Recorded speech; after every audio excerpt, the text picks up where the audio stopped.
एक बार की बात है। एक महात्मा जी गांव में आए हुए थे। एक व्यक्ति उनके पास गया और बोला, महात्मा जी, मैं जो भी काम करता हूँ उसमें असफल रहता हूँ। कृपया करके मेरा मार्गदर्शन कीजिए। महात्मा जी थोड़ा सोच विचार के बाद बोले, भंते, तुमने कितनी बार प्रयास किया है? व्यक्ति बोला, 5-6 बार महात्मा जी। अच्छा बताओ, जब तुमने अपना पहला काम शुरू किया था तो तुम्हारे मन में ढेर सारे सवाल आए होंगे, जैसे कि जो मैं ये काम करने जा रहा हूँ उसमें मुझे सक्सेस मिलेगी या नहीं, पता नहीं इस काम को कर पाऊंगा या नहीं, कहीं मैं गलत तो नहीं कर रहा हूँ इस काम को करके, वगैरह वगैरह। व्यक्ति बोला, हाँ महाराज, मेरे दिमाग में ये सब सवाल आए। आदमी को हमेशा अपनी बुद्धि की शक्ति का प्रयोग करना चाहिए। कैसा भी वक्त हो, उसमें हमेशा अपनी बुद्धि को खुला रखे। बनते, मैं तुम्हें बुद्धि की शक्ति का एक उदाहरण देके समझाता हूँ। चलो, कुछ कहानियों के माध्यम से मैं तुमको समझाता हूँ। गुरु द्रोणाचार्य पांडवों और कौरवों के गुरु थे। उन्हें धनुर्विद्या का ज्ञान देते थे एकलव्य। एक दिन एकलव्य, जो कि एक गरीब शूद्र परिवार से थे, द्रोणाचार्य के पास गए और बोले कि गुरुदेव, मुझे भी धनुर्विद्या का ज्ञान प्राप्त करना है। आपसे अनुरोध है कि मुझे भी आपका शिष्य बनाकर धनुर्विद्या का ज्ञान प्रदान करें। किंतु द्रोणाचार्य ने एकलव्य को अपनी व्यवस्था बताई और कहा कि वो किसी और गुरु से शिक्षा प्राप्त कर ले। यह सुनकर एकलव्य वहां से चले गए। इस घटना के बाद बहुत दिन बाद अर्जुन और द्रोणाचार्य शिकार के लिए जंगल की ओर गए। उनके साथ एक कुत्ता भी गया। कुत्ता अचानक से दौड़ते हुए एक जगह पर जाकर भौंकने लगा। वह काफी देर तक भौंकता रहा और फिर अचानक ही भौंकना बंद कर दिया।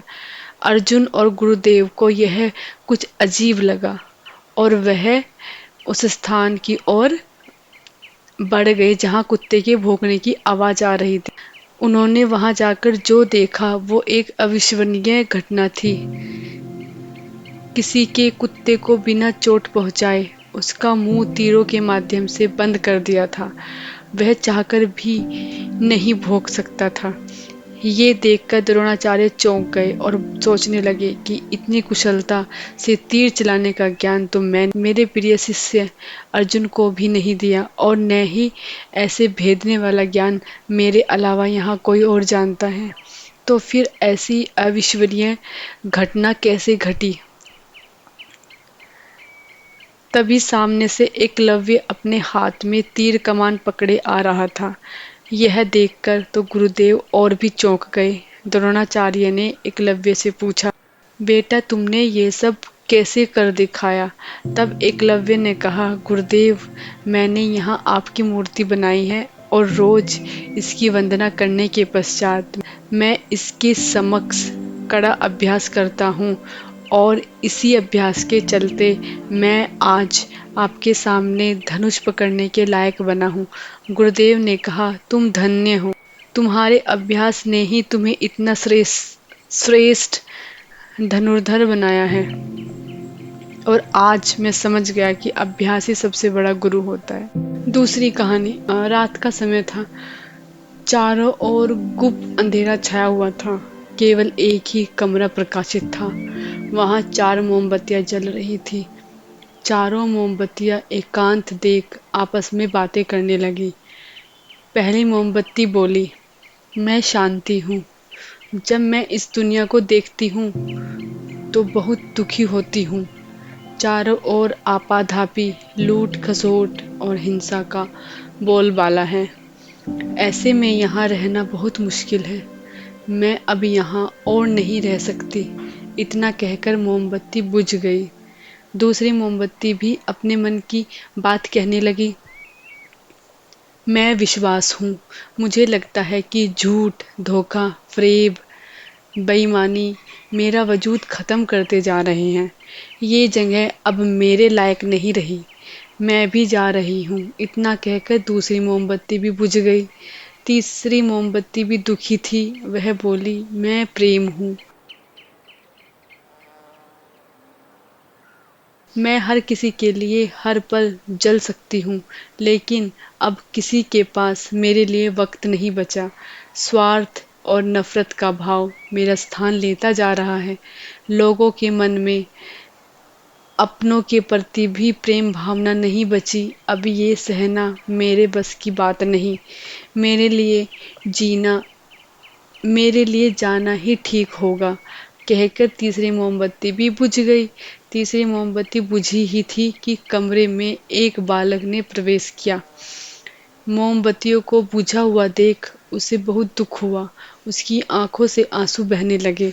दुखी मन से वह बोला, इस तरह बीच में ही मेरे जीवन में अंधेरा कर कैसे जा सकती हो तुम? तुम्हें तुम अंत तक पूरा जलना था, लेकिन तुमने मेरा साथ छोड़ दिया। अब मैं क्या करूँगा? बालक की बात सुन चौथी मोमबत्ती बोली, घबराओ नहीं बालक, मैं आशा हूँ और मैं तुम्हारे साथ हूँ। जब तक मैं जल रही हूँ, तुम मेरी लौ से दूसरी मोमबत्तियों को जला सकते हो।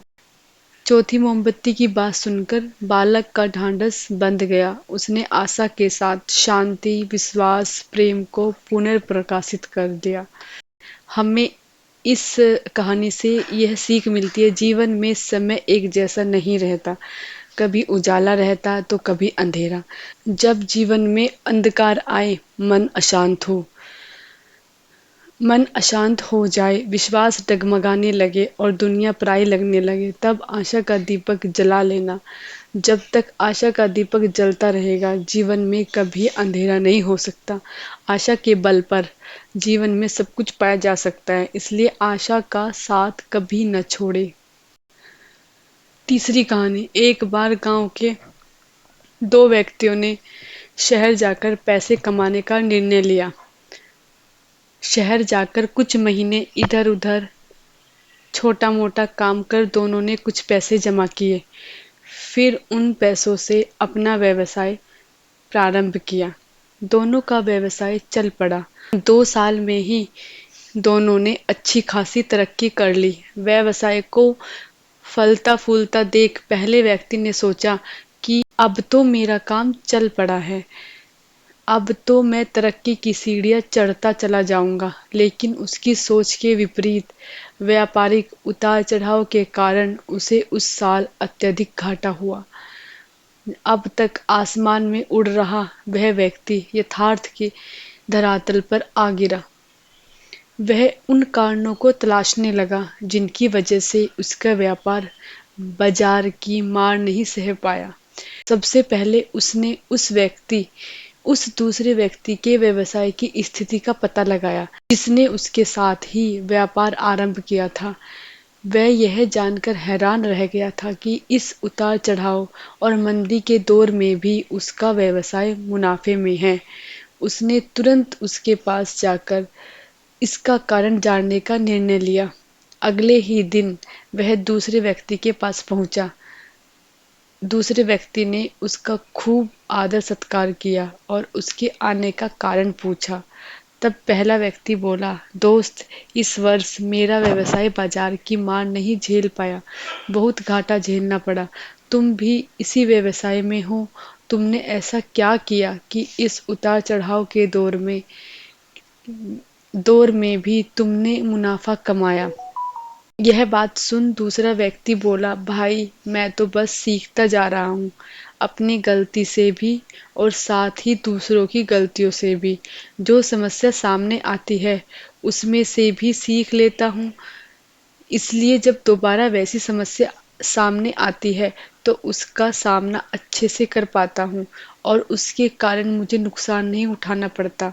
बस ये सीखने की प्रवृत्ति ही है जो मुझे जीवन में आगे बढ़ाती जा रही है। दूसरे व्यक्ति की बात सुनकर पहले व्यक्ति को अपनी भूल का एहसास हुआ। सफलता के मद में वो अति आत्मविश्वास से भर उठा था और सीखना छोड़ दिया था। वह यह प्रण कर वापस लौटा कि कभी सीखना नहीं छोड़ेगा। उसके बाद उसने कभी पीछे मुड़कर नहीं देखा और तरक्की की सीढ़ियां चढ़ता चला गया। हमें इस कहानी से यह सीख मिलती है, जीवन में कामयाब होना है तो इसे पाठशाला मानकर हर पल सीखते रहिए। यहाँ नित्य नए परिवर्तन और नए विकास होते रहते हैं। यदि हम स्वयं को सर्वज्ञता समझने की भूल करेंगे तो जीवन की दौड़ में पिछड़ जाएंगे, क्योंकि इस दौड़ में जीतता वही है जो लगातार दौड़ता रहता है। दौड़ना छोड़ दिया, उसकी हार निश्चित है। इसलिए सीखने की ललक खुद में बनाए रखे, फिर कोई बदलाव, कोई उतार चढ़ाव आपको आगे बढ़ने से नहीं रोक सकता।